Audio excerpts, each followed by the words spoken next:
Me encontraba en el andén de Vermont, con mi billete de tren en la mano y un vaso de papel con café tibio. Los árboles al otro lado de las vías eran un derroche de oro y rojo, tal como lo había imaginado al planear este viaje, el viaje del 40º aniversario de bodas de mis padres, pagado, organizado y programado en torno a su estación favorita. Le di mi billete al agente. Lo escaneó con el ceño fruncido. «Este ya está registrado», dijo. Parpadeé. «Lo lamento». Giró el escáner hacia mí como si fuera a explicarlo todo. «Facturación esta mañana. El pasajero ya ha embarcado». «Eso no es posible», dije.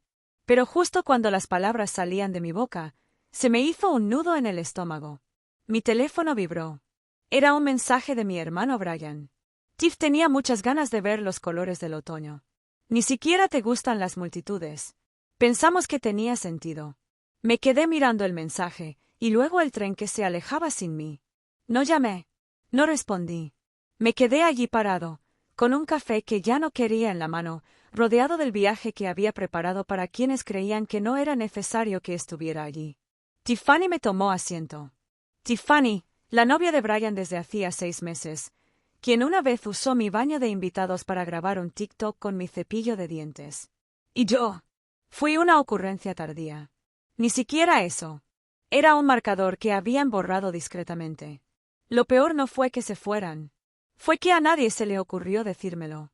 Solía pensar que ser confiable era algo de lo que enorgullecerse. De pequeña, yo era la que limpiaba después de cenar sin que nadie me lo pidiera, la que sacaba sobresalientes mientras Brian se las arreglaba con las tareas atrasadas y su encanto.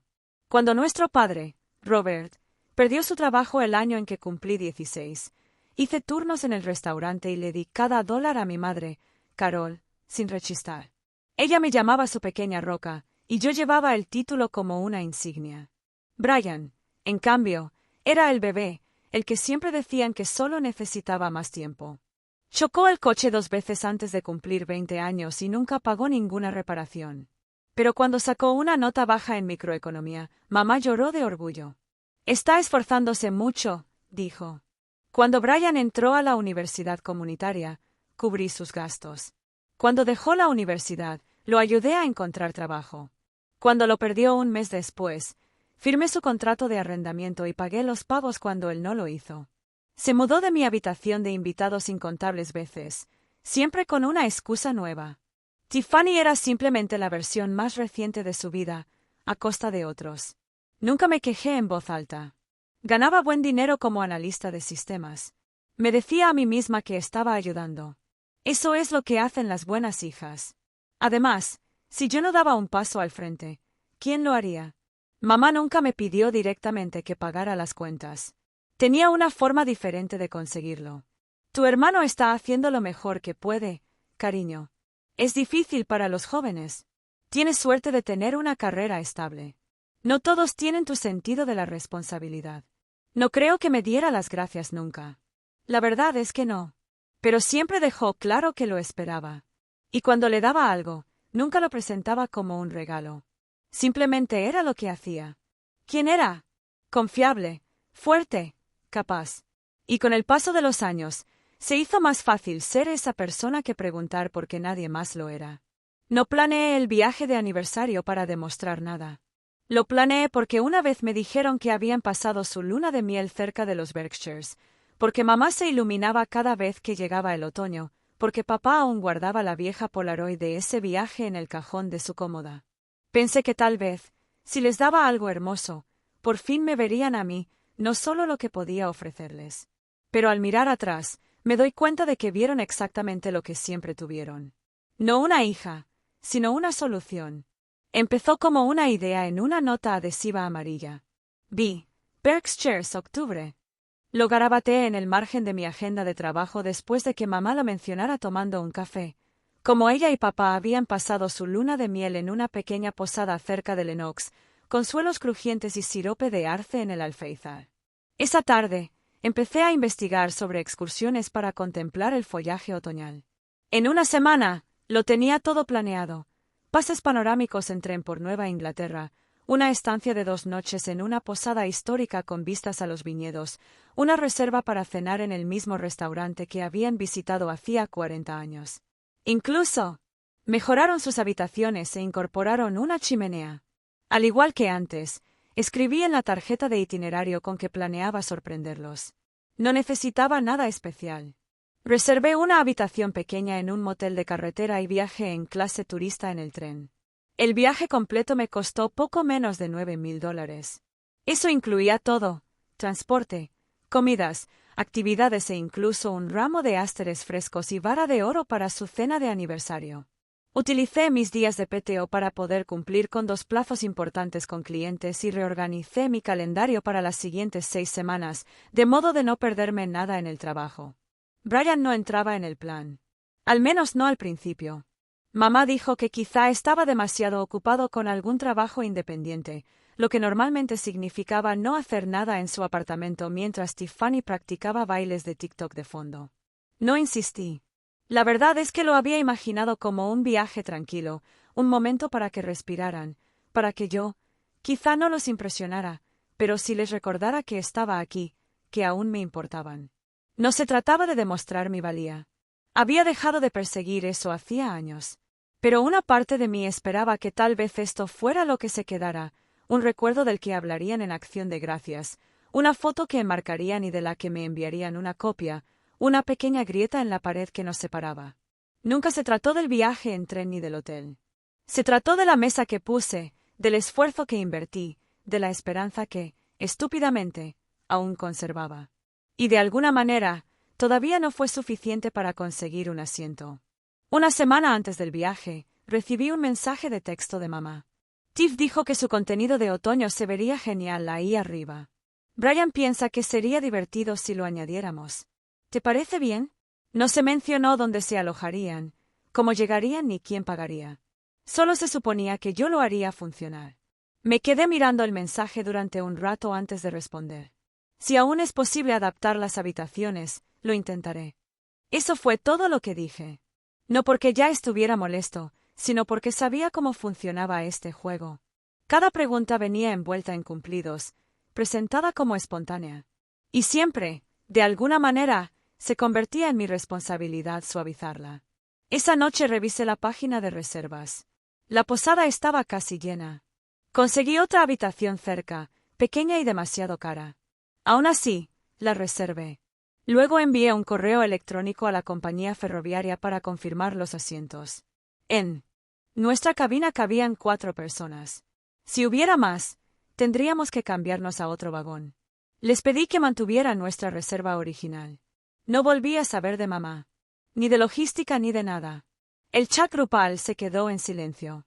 Unos días después, vi a Tiffany publicar una historia en Instagram. Unas botas marrones de cuero y el texto: ¡qué ganas de vivir aventuras otoñales! Las botas estaban en el suelo de mi sala. No me había preguntado antes de tomar la foto. Algo dentro de mí se tensó.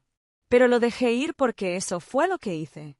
Aunque la inquietud iba en aumento, me convencí de que todo iría bien, de que estaba siendo sensible, de que no me dejarían sin más. No lo harían. Me quedé en el andén mucho después de que el tren desapareciera tras la curva. El cielo estaba suave con la niebla matutina, y los árboles se mecían a cámara lenta como si ignoraran el dolor hueco que florecía en mi pecho. Mi maleta estaba a mi lado, intacta, sin sentido. Nadie llamó. Nadie volvió a escribir. Ni Brian, ni mamá, ni siquiera un simple «perdón por la confusión». No fui parte del error. Yo fui el error. Y Tiffany, ella obtuvo la vista panorámica, la experiencia curada, el lugar que ocupé por meses mientras construía un itinerario que nunca pidieron, pero que aceptaron felizmente. No lloré. No entonces. Caminé hasta el café frente a la estación. Pedí otro café que no quería y me senté junto a la ventana mirando a desconocidos subir a autobuses hacia lugares que yo no había planeado.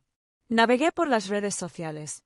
Brian había publicado una foto de mamá y papá sonriendo en el andén del tren, abrazados a Tiffany's. El pie de foto decía: escapada familiar de otoño. Por fin creando recuerdos juntos. Juntos. La palabra me impactó más de lo esperado, como si me excluyera a propósito, como si finalmente hubieran logrado una versión perfecta de sí mismos ahora que me había ido. No comenté. No me gustó la foto. Simplemente bloqueé el teléfono y me quedé mirando la mesa, recorriendo los arañazos de la madera como si pudieran darme respuestas. No las tenían. Ellos tomaron una decisión, y yo también debía tomarla. No volví a casa. En cambio, alquilé un coche y conduje hacia el norte. Sin plan, sin GPS, solo un vago recuerdo de un pueblo tranquilo por el que había pasado una vez en un viaje de trabajo en solitario. Se llamaba Brattleboro. Pequeño, enclavado en los pliegues de Vermont, el tipo de lugar donde nadie hacía preguntas y el aire olía a pino. Encontré una posada de carretera con espacio libre y chimenea, y me registré sin deshacer las maletas. La habitación tenía una ventana que daba a un camino de grava bordeado de arces azucareros. Me senté junto a ella esa noche, con una manta sobre el regazo y una taza de manzanilla que no terminé. Durante 2 días, no revisé mi teléfono. No respondí a los pocos mensajes que me llegaron. Nada de mamá, solo un mensaje grupal de Brian preguntándome si me había confundido con el horario del tren. Ninguna disculpa, solo un pequeño chiste con un encogimiento de hombros debajo. Lo dejé en visto. En cambio, caminé por huertos que perdían sus últimas hojas rojas, por anticuarios que vendían cosas que nadie necesitaba. Compré una postal, pero no escribí nada. Pensé en enviármela, luego la doblé, la hice un libro y olvidé que estaba allí. Dejé que la tranquilidad se instalara en mí como algo merecido. Por primera vez en años, no tuve que explicar mi silencio ni dar cabida a los desastres de los demás. No tuve que ajustar mi tono, restarle importancia a mi dolor ni decirme que estaba siendo dramática. Estaba sola, y no me sentía vacía. Me sentía honesta. El viaje que había planeado se había esfumado. Quienes lo habían planeado ya habían tomado su decisión, y ahora yo tomaba la mía. Regresé a mi apartamento el martes por la tarde. El cielo estaba bajo y gris, de esos días tranquilos y nublados que hacían que toda la calle pareciera contener la respiración. Dejé mi maleta junto a la puerta y no me molesté en deshacerla. Por costumbre, abrí Facebook. Mamá había vuelto a publicar 2 docenas de fotos del viaje. Había etiquetado a Brian, a Tiffany e incluso al hostal. A mí no. Hubo una imagen que me detuvo, la mesa que había reservado hacía meses. Velas titilantes, un ramo de vara de oro y ásteres en el centro, mi centro de mesa, mi reserva, mi letra aún apenas visible en las tarjetas del lugar. Tiffany estaba sentada donde yo debía estar. El epígrafe decía: agradecidos con nuestros hijos, quienes hicieron de este aniversario algo tan especial. No podría haber pedido un fin de semana con más cariño. Cerré la aplicación. A la mañana siguiente, recibí un correo de la cuenta compartida de mamá con el asunto de papá, fotos del viaje. Sin mensaje, solo las imágenes adjuntas a montones, como si fuera un primo lejano que se perdió una reunión. Ni un «te extrañamos». Ni un «¿dónde estabas?». Solo evidencia. Prueba de que el fin de semana transcurrió sin mí. Fue entonces cuando me di cuenta de que no había sido un error. No había sido un descuido. Era la familia a la que habían elegido apoyar. Al día siguiente, fui en coche a mi casa. La que compré hacía 6 años, con mi nombre en cada documento y cada factura. La que les había dejado vivir sin pagar alquiler. No estaban en casa. Recorrí cada habitación lentamente. Las toallas de invitados que compré estaban desteñidas. La cocina olía a comida ajena. El impermeable de Tiffany colgaba de la barandilla. Estaba en el comedor, la misma habitación que una vez la había llamado suya durante un brindis de cumpleaños. Y me di cuenta de algo tan simple que pareció una revelación. No eran inquilinos, eran compradores. Y yo ya no ofrecía más. El aviso de ajuste del contrato de arrendamiento se envió a la mañana siguiente. Imprimí 2 copias, una para la encimera de la cocina y la otra para enviar por correo certificado. Estaba impecable y profesional.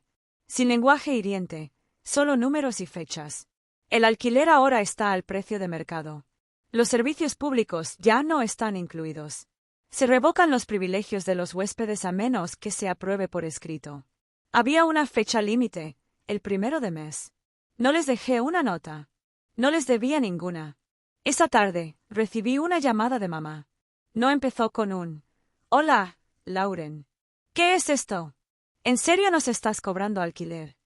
No había rastro de confusión en su voz, solo ofensa. Esto es cruel, continuó. Somos tus padres. Esperé un momento antes de responder. Entonces tal vez deberías haberme tratado como a tu hija, me burlé.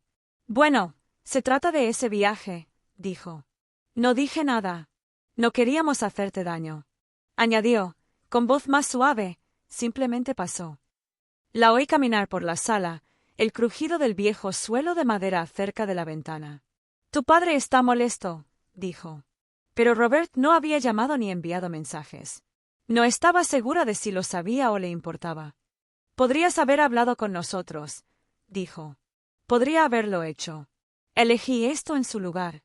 Tienes hasta el primero, dije con suavidad. Después, será legal. ¿No hablas en serio? Soy. Ella colgó. Durante mucho tiempo, me quedé frente al fregadero de la cocina, mirando el grifo, sin enojo ni orgullo, simplemente firme. La casa ya no me parecía mía. Pero tampoco era suya.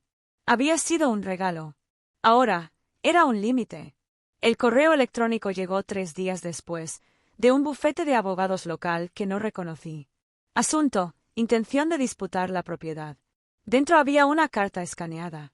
Mis padres, a través de un abogado, alegaban contribuciones financieras a largo plazo y ocupación compartida, reclamando derechos parciales sobre la casa. Sin cantidades en dólares, sin documentos, solo un lenguaje vago que pretendía sonar formal e intimidante. Se lo envié a mi abogado. Me llamó en menos de 1 hora. Aquí no hay nada, dijo. No tienen ninguna legitimidad. Esto es pura propaganda. Pero no era solo ruido. Era una confirmación. No se arrepentían. Estaban tomando represalias. Brian apareció la noche siguiente. Parecía que no había dormido. Su habitual arrogancia despreocupada había desaparecido, reemplazada por una culpa silenciosa y desenfocada. Tiff se fue, dijo, de pie, incómodo, en el escalón de la entrada. Dijo que no se había apuntado para toda esta porquería familiar. Él no pidió entrar. Simplemente se quedó allí, como si tal vez la puerta se abriera por costumbre. No tengo a dónde ir, añadió. Lo sabes, ¿verdad? Lo hice. Pero también sabía qué pasaría si lo dejaba entrar. No soy tu red de seguridad, dije. Miró sus zapatos y luego volvió a mirarlos. Tenía los ojos vidriosos pero secos. No quise hacerte daño, pero no pidió perdón. En realidad, no. Y no dije nada en absoluto. Papá nunca llamó. Ni después del aviso de alquiler. Ni después de la carta legal. Ni siquiera cuando Brian apareció sin ningún sitio a dónde ir.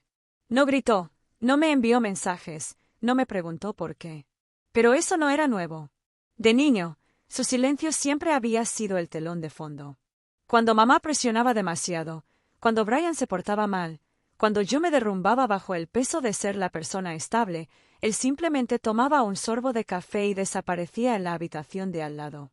Su neutralidad tenía una suavidad que lo hacía parecer inofensivo, casi tierno. Pero ahora lo veía con claridad.